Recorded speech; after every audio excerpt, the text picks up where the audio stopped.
Open-world survival, building, crafting RPGs. These were all separate genres that have meshed into something of its own genre. It's really quite a mixed bag. You have games set in all kinds of different worlds, or even set on many worlds, with technologies ranging from Stone Age all the way to hyper-futuristic. You have some that cater more to the RPG elements, while others are a complete sandbox. It's hard to even really describe this genre, but for simplicity's sake, we'll just call these survival RPGs. Now, because I've been so interested in these games, especially in the past year, I decided to take a look towards the future and find out what's on the horizon regarding these survival RPGs. And honestly, I was surprised to find a bunch of titles that I genuinely hadn't even heard of before. And after taking a closer look, I'm really excited about this genre moving forward. So today we're going to go through the most promising and the most unique survival RPGs that are either confirmed or extremely likely to launch in 2026 or shortly after. We'll cover what makes each one special, which ones look the strongest, and which ones might flop, and which ones could genuinely become the next big hit in this survival RPG genre. But before we get into all that, we have to talk about today's sponsor, the new mobile-based MMO, Ruler of the Land. This is a gorgeous Eastern martial arts MMO that actually feels fun and chill without becoming a second job. You start off by picking one of the 5 classic classes. There's Bladesman, Swordsman, Spearman, Healer, or Bowman, and you can jump straight into the massive open world that looks straight out of your favorite anime. Leveling up is fast and satisfying. You can master secret martial arts, upgrade your chi skills, craft insane gear, and the best part, you can swap classes whenever you want, and even flip between good and evil paths for completely different playstyles. When you're ready to throw down, there are tons of options for intense PvP like open world duels, massive faction wars, and even guild battles. On top of that, you can create or join a sect, run co-op boss raids, set up your own market stall, and take apprentices. There's a real live social aspect to Ruler of the Land. Plus, right now, if you download the game using my exclusive link down below, you instantly get a costume selection pack. You can get the Pearl Knight, the cute tiger, or Dino pajamas for free. And then if you finish the 7-day sign-in event, you can grab a Spirit Beast selection pack with a Bamboo Guardian or a Twilight Kitty. So don't sleep on this one. Click my link found in the description or the pinned comment and download Ruler of the Land right now to grab your free costume and Spirit Beast. I'll see you in the martial world. So the first game on the list, we have Echoes of Elysium, with a pretty unique take, especially regarding its base building system, where essentially your base is a giant flying airship that you can fully build and customize just like you would any normal land-based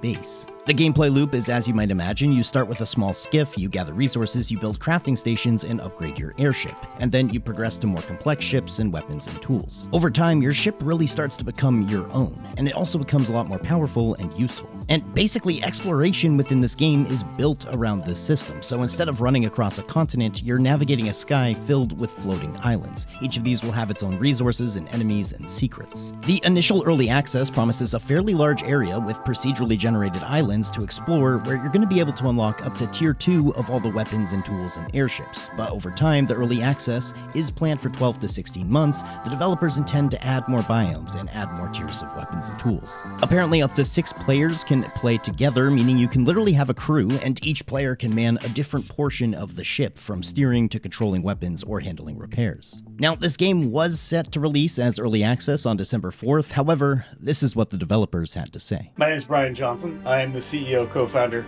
here at Lord Games, and if you are watching this video, it means that we are not launching a game today.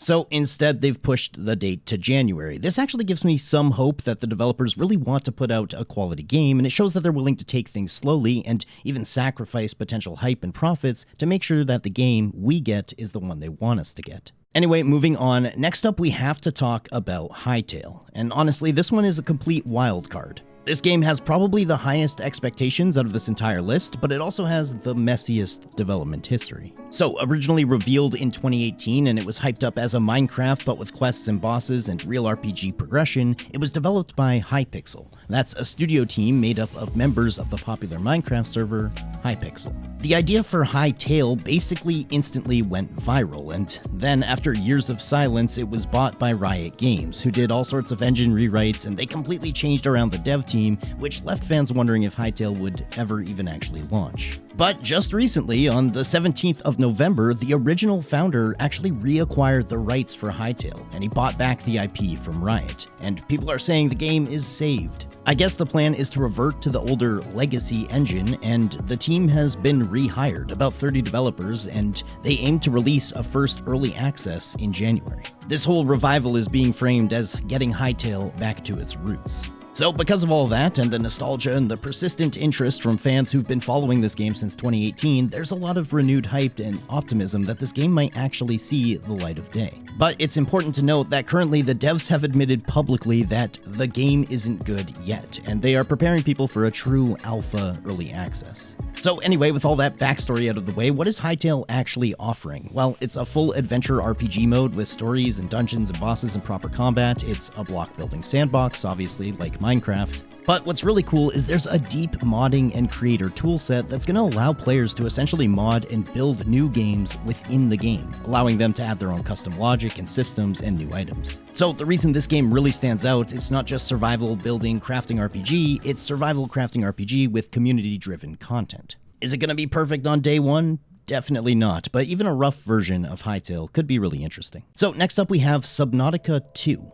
And this is probably one of the safest bets on this list, and it's not even doing anything wildly new, it's just that the devs have already mastered this formula. The biggest change is going to be the introduction of 4-player co-op and crossplay, which transforms Subnautica from a single-player, lonely, atmospheric descent into the deep into a shared survival adventure. So suddenly you're not alone in the dark ocean, you're coordinating dives and doing tasks and building bases and exploring biomes as a squad. I find Subnautica leans a lot more into the exploration and environmental storytelling. You're not just grinding logs or chopping trees, you're building advanced underwater bases and crafting high-end equipment, and you're using submarines and exosuits, and there's tons of alien life form to discover. What makes Subnautica pretty unique is that it's the least grindy survival game, and it's more about tension and atmosphere and an overall experience rather than resource hoarding.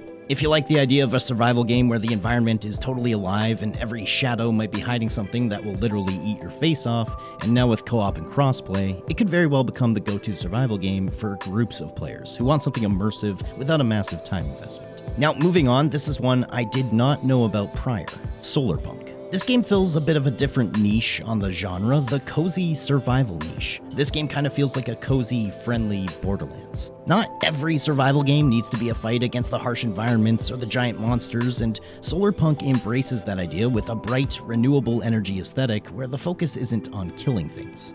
It's about building an awesome floating island base that's powered by sun, wind, and water. There's also a gliding mechanic, and you can glide between different islands, you can farm crops, craft gadgets, and automate production lines. There's still some exploration and danger, but at least it seems to me that the overall tone is more relaxing and uplifting. So in a genre that's pretty much dominated by grim settings and constant threats, Solarpunk stands out by being optimistic. This is basically going to be your girlfriend's favorite survival game, and if you're anything like me, it might become a bit of a guilty pleasure. There's nothing wrong with a Stardew Valley or a Minecraft on peaceful mode from time to time. So, next up we have Crosswind. This is a game that I've actually covered extensively on my channel when I got access to a closed alpha testing of the game earlier this year. They just recently, as of a few days ago, rebranded to Windrose. I guess this is because the game was originally being marketed as a free-to-play MMO, but now instead it's going to be a premium buy-to-play survival adventure RPG. And I have to say, even during the alpha testing, I was massively impressed with this pirate-themed take on the survival building genre. Everything from crafting to sailing to combat to story and setting,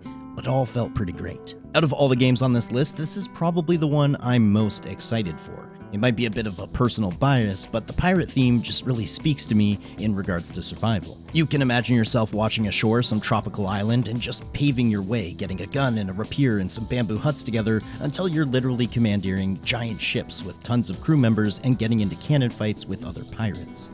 It's just an awesome concept. Anyway, news on this game is that they are shooting for an early access release sometime in 2026, and let me tell you, at least with the alpha that I tested, the game felt quite a bit farther along than what you might expect from an alpha. There was plenty of content and plenty of space to explore, and it's definitely not an easy game. You're gonna find tons of challenge, both with puzzles and exploration, but also combat. The boss fights and even just normal encounters can be pretty difficult. Anyway, this is one I'll be monitoring closely, and as soon as I get some more information on it, I'll let you guys know. So next up we have another one I've never heard of. It's called The Signal, stranded on Sirenis. This is a single player game and it's all about the atmosphere and mystery. Instead of a traditional survival world, you're dropped onto a living, sentient alien planet which is actively observing you, and it will even speak to you. The whole environment kind of feels off in a fascinating way, and the deeper you explore into this world, the more the world reacts to your presence. Now, none of this is really new. It kind of looks like a hybrid between No Man's Sky and Subnautica. However, both of those games are fantastic, and so if it ain't broke, why fix it? I'm totally down to play more games like Subnautica or No Man's Sky. Anyway, you'll still gather resources, craft tech, and build a base, but the game's real strength is its narrative backbone. There's a story to uncover, there's clues hidden in the environment, and these will all guide you deeper into the planet's secrets. This is a good survival game for players who want exploration with meaning, where every biome is telling a story and every encounter feels intentional, and the tone is more sci-fi mystery than just pure action. It's not likely to be the most exciting and innovative game on this list, but it might be one of the most memorable, especially for people who love that Subnautica style of world building. So, moving on, we have Project Mist. This game looks genuinely freaky, which is why I decided to include it within this list. Project Mist basically goes all in on the survival horror genre with these giant monster encounters. You're placed on this mysterious island filled with colossal beasts that look like they crawled straight out of a horror anime. Your goal is to build a base and fortify it and find more dangerous zones, and eventually take down or outsmart these massive threats. The building system leans heavily into defense, so you're setting up walls and turrets and traps. Visually, it's just so compelling that I honestly had to include it. However, I have to admit it looks a bit too much like your typical survival aesthetic from 2013. The graphics, the guns, a lot of the assets look like things we might have already seen before, but the giant creatures and the horror vibe, I don't know, it's definitely one to keep your eyes on. However, ideation can't be everything, it has to perform as well. Also, as a side note, the developer said that we could see an early access in Q4 of 2025. Well, it is Q4 of 2025, and we've heard nothing yet, so who knows when this will actually be playable. Now, Runescape Dragonwilds. This is another game I've covered pretty extensively on the channel when it was ghost dropped back in April. It's Jagex's official survival version of Runescape, and it takes place in the same universe with plenty of the same familiar characters, and even takes on the iconic Runescape skilling system. The game's early access release was wildly popular. They sold apparently 600,000 copies pretty quickly, but I do have to say the game was a little lackluster. We were missing a lot of skills that felt essential, like farming and the ability to use ranged or magic within combat. I had a ton of fun with it, but in terms of the survival RPG genre, as you can tell, the competition is getting stiff, so you need to be offering quite a lot to compete with some of the bigger names. With that being said, since its launch, they've added ranged and magic combat, a ton of quality of life from controller support to UI tweaks, and they improved crafting and building, which doesn't sound like too much, but on December 15th, they are dropping a major content expansion. This is going to be known as Fellhollow, and they're going to be adding farming as a playable skill up to level 65. There's going to be new resources and nodes and loot and new enemies and bosses, obviously new weapons and gear and quests. So, Dragonwilds so far has been a bit of a slower paced release, especially when compared to something like Enshrouded. However, it's still a ton of fun, and if you're a fan of RuneScape, or if you've ever played RuneScape, this is definitely something you could appreciate. Now, speaking of Enshrouded, it's not really included in this list, as the game's already been out for a while in its early access form, but it is one of the strongest survival RPGs out. And its full 1.0 release and console versions are planned for next year, and this is most likely going to give the game a major second wind, not that it even needs it. You guys already know my thoughts on Enshrouded if you've watched any of my videos. The combat, the skill trees, the exploration, it all works. I genuinely have some of the highest praise for Enshrouded versus almost any other game on my channel. It's one of my absolute favorite titles, and I'm playing this game on and off basically throughout the entire year because they just release so much content so quickly. The only thing Enshrouded really needs to do to keep me happy is just more of the same. More content, more bosses, more biomes, which 1.0 will absolutely deliver. But really, that concludes my list of the 8 or sort of 9 most exciting titles that we have to look forward to and their updates in 2026. Like I mentioned before, this genre is slowly taking over. It's taking up the majority of my time spent on the computer. Each game, each world, each setting has a different story, a different playstyle, a different build style, and aesthetic, and while some of the mechanics can get a little repetitive across titles, there's a ton of innovation in this space as well. And I feel like we're pretty far from hitting the ceiling regarding possibilities within this type of game. But before I let you guys go, however, there are a couple of other titles that I want to mention. Even though these might not be coming out particularly soon or are still really early on in their development cycle, these games are still runner-ups that absolutely deserve a mention. So first up, we have obviously Light No Fire. The No Man's Sky devs are building an Earth-sized fantasy survival planet with flying and sailing and dragons and mountains and biomes the size of real continents. There's no date announced, but it's easily the most ambitious survival game ever announced, and I'm really looking forward to it. And then there's Autonomica, which is kind of similar to the Solarpunk game that we saw earlier. It has automation and exploration with time anomalies and lots of cozy-looking biomes. It seems like a calmer, more thoughtful take on survival with deep building systems. And finally, there is Guardians of the Wild Sky. This game was originally slated to release in 2024, but now they don't really have a concrete release date. It looks like an awesome fantasy world with, once again, flying airships, and the trailer honestly looks fantastic. The combat looks great, and it reminds me of Enshrouded with a bit more of a fantastical twist.